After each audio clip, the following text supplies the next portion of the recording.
इसलिए आप वीडियो को लाइक कर दीजिए। हम चलिए कहानी शुरू करते हैं। तो मूवी की शुरुआत में हम एक शादी का सीन देखते हैं जहाँ एक लेडी पिंकी इस शादी की सारी तैयारी करवा रही थी। तब हमें पता चलता है कि पिंकी एक वेडिंग प्लानर कंपनी चलाती है और ये हमेशा ग्रैंड वेडिंग ही कराते हैं। जिसके थोड़ी देर बाद वहाँ दूल्हे के साथ रिहान आता है, पिंकी का बेटा, और ये दोनों मिलकर ये कंपनी चलाते थे। साथ ही पिंकी की वेडिंग प्लानर कंपनी दुनिया के टॉप 10 वेडिंग प्लानर कंपनीज में आती है, इसलिए इन्हें पैसों की भी दिक्कत नहीं है। फिर जब यहाँ दुल्हन की विदाई हो रही होती है तो पिंकी कहती है कि ये लोग विदाई में कितना ड्रामा करते हैं, मुझे तो ऐसी लड़कियां पसंद ही नहीं है। फिर पिंकी रिहान से कहती है कि तुझे हमेशा से यूएस में अपना घर चाहिए था ना, इसलिए अब मैं वही अपना घर ले रही हूँ। ये सुनकर रिहान खुश हो जाता है। असल में वैसे तो रिहान और पिंकी यूएस में रहते हैं, लेकिन अभी ये रेंट वाले घर में रह रहे थे, तो रिहान के कहने पर पिंकी ने घर लेने का फैसला लिया है। फिर रिहान पिंकी से बताता है कि मैं क्रोशिया वेकेशन पर जा रहा हूँ, आपसे यूएस में ही मिलता हूँ। ये कहकर वो निकल जाता है। फिर जब रिहान एयरपोर्ट पर आता है तो वहाँ हम एक लड़की रूमी को देखते हैं जो एक बुक स्टोर पर बुक उतारने की कोशिश कर रही होती है, इसलिए वो मदद के लिए रिहान को बुलाती है। तब रिहान उसे वो बुक उतार कर देता है, पर वो बुक के बारे में पूछता है कि ये किसने लिखी है,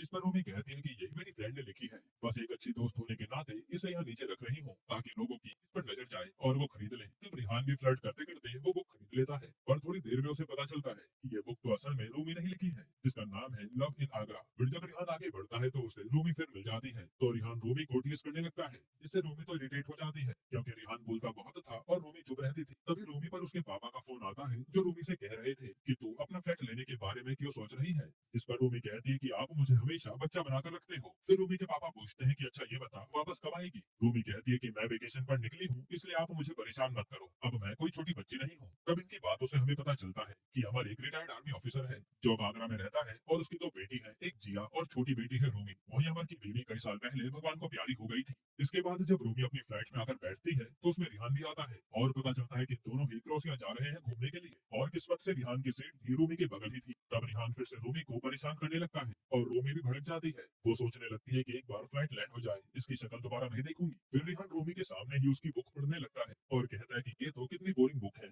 जिस पर रूमी को गुस्सा आता है और वो अपना मुंह घुमाकर सो जाती है। पर रिहान उस समय रूमी की पूरी बुक पढ़ लेता है जो उसे पसंद भी आती है। इसके बाद जब रूमी क्रोशिया पहुंचती है तो देखती है कि रिहान टैक्सी से उसी योट ट्रिप की ओर जा रहा है जहाँ रूमी जाने वाली है। ये देख वो अपनी किस्मत को कोसने लगती है कि यार मैं कहाँ फंस गई, और अब रूमी भी समझ जाती है कि इस बंदे से जल्द छुटकारा पाना होगा, वरना ये मुझे परेशान करके मारेगा। फिर थोड़ी देर बाद रूमी को पता चलता है कि रूमी और रिहान का रूम एक ही है जो इन्हें अब शेयर करना है। ये सुनकर तो रूमी के होश उड़ जाते हैं और वो रूम बदलने का ट्राई करती है, पर इसका कोई फायदा नहीं होता। अब ये सब जानकर तो रिहान को मजे आ रहे थे क्योंकि वो तो रूमी को परेशान करने से एंजॉय कर रहा था। फिर जब दोनों साथ में होते हैं तो इन दोनों की फिर से लड़ाई शुरू हो जाती है, जिसमें रूमी परेशान हो चुकी थी और उसे बस कैसे भी करके रिहान से छुटकारा पाना था। इसके बाद रूमी रात को डिनर करने आती है तो वो खाने के लिए ऑर्डर करती है, तब उसे वो खाना पसंद नहीं आता। इस तरह से रूमी कई सारे ऑर्डर करती है लेकिन उसे खाने में मजा नहीं आता और अब उसे समझ नहीं आ रहा था कि वो आखिर करे क्या। वही रिहान बैठकर अपना खाना एंजॉय कर रहा होता है। तब रूमी पूछती है कि तुम्हारे पास कुछ इंडियन खाना है क्या, जैसे थेपला वगैरह। तो रिहान यहाँ रूमी का फिर से मजाक उड़ाने लगता है,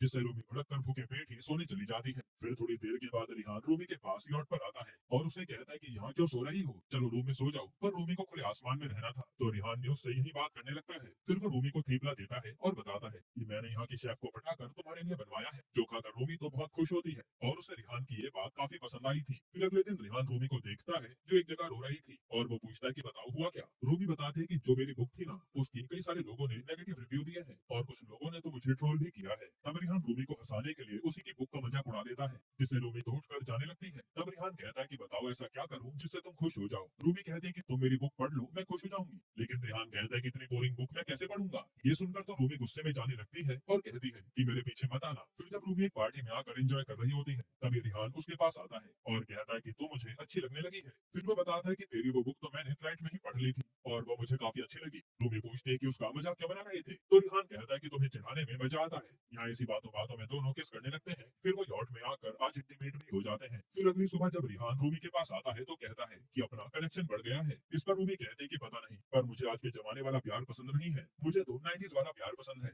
जब बड़ी मुश्किल से लड़का लड़की शादी करते थे तो वो कहानी मजेदार होती थी। आजकल तो ऐसा कुछ नहीं होता। इस पर रिहान ज्यादा ध्यान नहीं देता और वो अपनी फीलिंग्स को साइड में रखकर सोचता है कि जब तक हम साथ हैं ऐसे ही चलने देते हैं, क्योंकि अभी वो अपनी फीलिंग्स को लेकर श्योर नहीं था। फिर उस दिन से ये दोनों अपनी वेकेशन साथ में एंजॉय करने लगते हैं। जहाँ दोनों को साथ में काफी मजा आ रहा था। फिर एक दिन रेहान अपने बारे में कुछ बताता है। वो कहता है कि हम पहले दिल्ली में रहा करते थे। जब मैं छोटा था तभी मेरे पापा हमें छोड़कर चले गए। तब मेरी माँ ने ही मेरी जिम्मेदारी संभाली और मेरे नाना नानी का ख्याल भी मेरी माँ ही रखती थी। मैं जब स्कूल में पढ़ता था तो मुझे क्रिकेट खेलने का बहुत शौक था। मैं अपनी टीम का कैप्टन था और कोच ने तो मुझसे ये भी कह दिया था कि एक दिन मैं इंडिया की टीम से खेलूंगा। लेकिन हमें सब कुछ छोड़ छाड़ कर यूएस जाना पड़ा क्योंकि माँ को उस समय बिजनेस बढ़ाना था और परिवार को भी देखना था। अगर मैं माँ से कहता कि मुझे यहीं रहना है मेरे सपने के लिए, तो मेरी माँ भी बिना कुछ कहे मेरे सपने के लिए रुक जाती। पर मैंने अपनी माँ को कुछ नहीं बताया और चुपचाप उनके कहे अनुसार यूएस आ गया। रूबी कहती है कि तुमने ऐसा क्यों किया? तो रिहान कहता है कि वो आदमी ही क्या जो अपनी पसंदीदा औरत की हर बात न माने। इस पर रूही रिहान से और इम्प्रेस हो जाती है। फिर थोड़ी देर बाद रिहान पर पिंकी का फोन आता है और वो रूमी से पिंकी की बात कराता है। तब पिंकी को भी रूमी अच्छी लगती है। ये देखकर रिहान अगले ही पल रूमी को आई लव यू बोल देता है। रूमी कहते हैं कि ये सब इतनी जल्दी कैसे बोल दिया? तो रिहान कहता है कि मेरी लाइफ में अब तक 3 रिलेशन रह चुके हैं और मैंने कई लड़कियों के साथ फ्लिंग भी किया है, पर आज तक मैंने किसी भी लड़की से आई लव यू नहीं कहा क्योंकि मैंने सोच रखा था कि जब मैं किसी लड़के से आई लव यू कहूंगा तो वही मेरा प्यार होगा। फिर वो कहता है कि मैंने जो बातें तुम्हें आज बताई है ना, आज तक वो किसी से शेयर नहीं की और तुम्हारे साथ रहकर अच्छा लगता है और सच भी अपने आप बाहर आ जाता है, इसलिए मेरे लिए तुम एकदम परफेक्ट हो। जिस पर रूमी कोई जवाब नहीं देती। फिर सीन यहाँ से सीधा आगरा पर शिफ्ट होता है जहाँ अमर रात को चलते चलते घर के बाहर आ जाता है जिससे एक कार से उसका एक्सीडेंट हो जाता है। फिर जब अमर को हॉस्पिटल लाते हैं तो जिया रूमी को सारी बात बताती है। साथ ही वो कहते हैं कि मेरे साथ अब मेरा बॉयफ्रेंड सुखी है, वो कनाडा में रहता है और मैं भी उसके साथ शादी करके कनाडा शिफ्ट हो जाऊंगी, इसलिए मुझे अब पापा की टेंशन हो रही है कि उनका क्या होगा। तब ये सारी बातें फोन पर सुनकर रूमी तुरंत वापस आने का फैसला करती है क्योंकि वो अपने पापा से बहुत प्यार करती थी। तब रिहान कहता है कि मैं भी तुम्हारे साथ चलूंगा, इसी बहाने पापा से रिश्ते की बात हो जाएगी। लेकिन रूमी कहती है कि ये सब इतनी जल्दी क्यों कर रहे हो, अभी तो हमें मिले सिर्फ 10 दिन ही हुए हैं। रिहान कहता है कि मेरे पापा मम्मी ने 10 साल डेट करने के बाद शादी की थी, पर 3 साल बाद ही वो हमें छोड़कर भाग गए। अब पता नहीं वो कहाँ होंगे, इसलिए मैं तुमसे शादी करने को तैयार हूँ। लेकिन रूमी कहती है कि ऐसा नहीं हो सकता क्योंकि जिया से मेरी बात हुई और वो किसी सुक्की से शादी करके कनाडा जाने वाली है और अब पापा की सारी जिम्मेदारी मुझ पर आएंगी क्योंकि उसने अब तक पापा का बहुत ख्याल रखा है। उसी के कारण मैं अब तक अपनी मर्जी से जो चाहे वो करती आई हूँ, पर अब मेरी बारी है मैं जिया को उसकी जिंदगी जीने दूं और अब मैं अपने पापा का ख्याल रखूं। ये सुनकर रिहान उदास हो जाता है और रूमी आगे कहती है कि हमारी शादी नहीं हो सकती क्योंकि अगर दोनों बेटे की शादी हो गई तो पापा को कौन संभालेगा, और अगर मैंने तुमसे शादी की तो तुम यूएस शिफ्ट होने के लिए कहोगे और पापा अकेले पड़ जाएंगे क्योंकि वो कभी अपना घर छोड़कर यूएस नहीं आएंगे। ये उनकी पहले से आदत है, उन्हें अपना घर ही बहुत प्यारा है। ये कहकर रूमी चली जाती है और रिहान उदास होकर यूएस आता है। फिर हम देखते हैं कि रिहान का अब किसी काम में मन नहीं लगता और हंसता खेलता लड़का एकदम उदास हो गया था जिससे उसकी माँ को भी बहुत बुरा लग रहा था। वहीं रूमी भी रिहान को अक्सर याद करती थी, जिसके कुछ ही दिनों बाद जिया की शादी की बात चलने लगती है। इधर रिहान को इस हाल में देखकर पिंकी अपने बेटे से कहती है कि अगर तुझे इसी तरह से रहना है तो इंडिया चला जा, तू अपनी माँ का बेटा है फिर भी इतनी आसानी से हार मान गया। अगर रूमी ने अपने पापा के लिए रिश्ता तोड़ा है तो वो मेरी बहू बनने के लिए एकदम परफेक्ट है, इसलिए बहू तो मैं उसी को बनाऊंगी, तू जा और उसे अपनी बीवी बनाकर ला।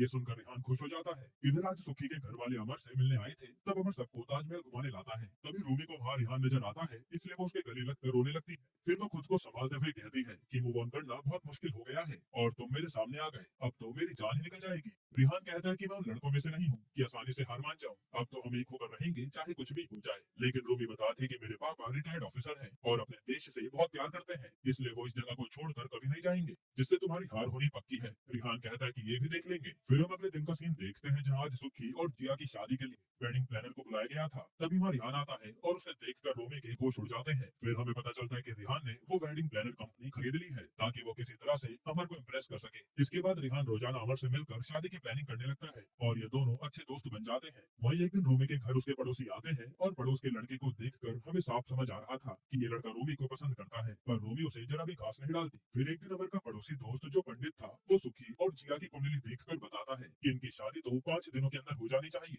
वरना अगला योग सालों बाद है, इसलिए अब जल्दी करनी होगी। ये सुनकर तो रिहान परेशान हो जाता है कि इतनी जल्दी मैं क्या करूंगा, अभी तो मुझे अपनी शादी की भी बात करनी है। फिर जब ये बात लड़के वालों को पता चलती है तो वो अमर को आकर ताने मारने लगते हैं कि मुझे तो लगता है कि ये सब आपका प्लान है शादी का खर्चा बचाने के लिए, क्योंकि 5 दिनों के अंदर शादी होगी तो आपका काफी पैसा बच जाएगा। यहाँ सुखी के मम्मी पापा शुरू से ही लड़के वाले होने का तेवर दिखा रहे थे, जिस पर रिहान खड़ा होता है और अपनी बातों से लड़के वालों का मुंह बंद कर देता है। फिर वो कहता है कि शादी में तो जितने कम लोग आएंगे उतना ही मजा आएगा और चिंता मत कीजिए, शादी की तैयारी जोरों शोरों से होगी। जिसके बाद जिया और सुखी की शादी की रस्में शुरू हो जाती है और रिहान ने सही में तैयारी ऐसी करी थी जिससे सब हैरान हो जाते हैं। इसके बाद संगीत की रात सब लोग एंजॉय करते हैं। तभी रिहान और रूमी को साथ में देखकर अमर को थोड़ा शक होने लगता है। फिर वहाँ पिंकी भी अपने बेटे से मिलने आ गई थी और वो रूमी से मिलकर बहुत खुश होती है क्योंकि पिंकी ने तो रूमी को अपनी बहू मान लिया। फिर रात को रिहान और अमर दोनों शराब पी रहे होते हैं। तब बात हुई बातों बातों में अमर रिहान से कहता है कि तुझे मेरी छोटी बेटी कैसी लगती है। रिहान कहता है कि सर वो तो मुझे बहुत अच्छी लगती है। इस पर अमर कहता है कि क्या तू उससे शादी करेगा। ये सुनते रिहान तो कहता है कि अरे सर मैं तो यहाँ यही बात करने आया था, पर आपने खुद ही बात शुरू कर दी। फिर रिहान नशे में क्रोसिया की सारी बात अमर को बता देता है कि हम कैसे मिले और कैसे प्यार हुआ वगैरह वगैरह।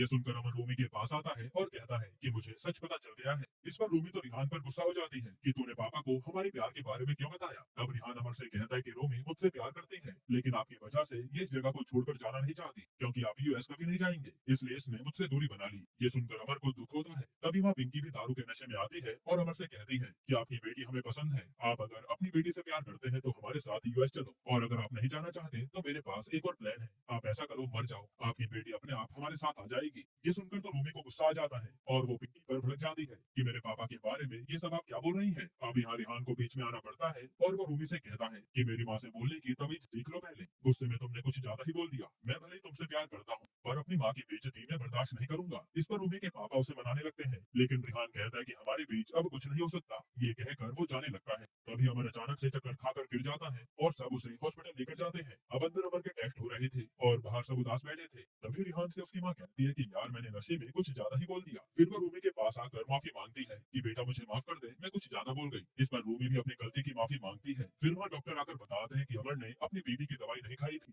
जो जानकर तो रूमी रोने लगती है क्योंकि ये जिम्मेदारी रूमी की थी। फिर रूमी के पास रिहान आता है तो रूमी कहते हैं कि मेरे पापा तो दवाई खाना भी भूल जाते हैं, इसलिए मुझे हर समय उनके साथ रहना होगा। जिसके बाद रिहान अमर से मिलने आता है और कहता है कि आपसे मिलने के बाद मुझे पता चला कि पापा का प्यार कैसा होता है, क्योंकि मैंने कभी अपने पापा को नहीं देखा। आप हमेशा मेरे बेस्ट बड़ी रहोगे। जिस पर अमर भी खुश हो जाता है। इसके बाद अमर को हॉस्पिटल से डिस्चार्ज कर दिया जाता है और अब सुखी और जिया की शादी का दिन आता है। फिर शादी के बाद जब जिया की विदाई हो जाती है तो रिहान से मिलने रूमी आती है। वो कहते हैं कि रिहान चाहे कुछ भी हो जाए, मेरे पापा मेरी जिम्मेदारी है और मैं उनसे भाग नहीं सकती, इसलिए हम कभी एक नहीं हो पाएंगे, क्योंकि तुम्हें यूएस में रहना है और मुझे मेरे पापा के साथ इंडिया में। ये कहकर वो आज अपना रिश्ता तोड़कर चली जाती है और रिहान बस देखता रह जाता है। फिर उसी दिन रिहान अपनी माँ के साथ यूएस आ जाता है और इन लोगों ने अपना नया घर भी ले लिया था, जिससे पिंकी को लगता है कि रिहान खुश होगा, पर रिहान का मूड सही नहीं था। इधर अमर भी रूमी को देखकर कहता है कि मैं तेरे साथ यूएस चलने को तैयार हूँ, पर रूमी कहते कि आप अपनी बहन की लड़के की शादी में तो घर छोड़कर 2 दिन के लिए नहीं गए थे, यूएस में कैसे रह पाओगे। जिस पर अमर भी कुछ कह नहीं पाता। इधर पिंकी रिहान की हालत देखकर आज कहती है कि अगर रूमी यहाँ नहीं आ सकती तो क्यों ना तू उसके घर जाकर सेटल हो जा। जिस पर रिहान कहता है कि जैसे रूमी के लिए पापा जरूरी है, वैसे ही मेरे लिए आप जरूरी हो। तो पिंकी कहती है कि ठीक है, मैं भी तेरे साथ इंडिया चलती हूँ, जहाँ तू रहेगा मैं भी वहाँ रह लूंगी। ये सुनकर रिहान को ये आइडिया अच्छा लगता है। इसके बाद हम देखते हैं कि रूमी अपनी दूसरी बुक लॉन्च कर रही थी। तभी रूमी का पड़ोसी जो उसे पसंद करता था वो आज उसे प्रपोज करता है और इस पर रूमी सोचने लगती है कि मैं क्या कहूँ। तभी वहाँ रिहान आ जाता है और वो रूमी से कहता है कि तुम्हें यूएस आने की जरूरत नहीं है, क्योंकि मैं और माँ दोनों तुम्हारे और पापा के साथ रहने को तैयार है और हम सब ने पूरी प्लानिंग कर ली है। ये कहकर रिहान रूमी को प्रपोज करता है तो रूमी भी हाँ कह देती है, जिससे अमर और पिंकी भी खुश हो जाते हैं। यानी अब रूमी और रिहान यहीं पर रहेंगे और यहीं पर ये मूवी खत्म होती है। दोस्तों, अब आप इसके अलावा कौन सी मूवी का एक्सप्लेनेशन चाहते हैं कमेंट में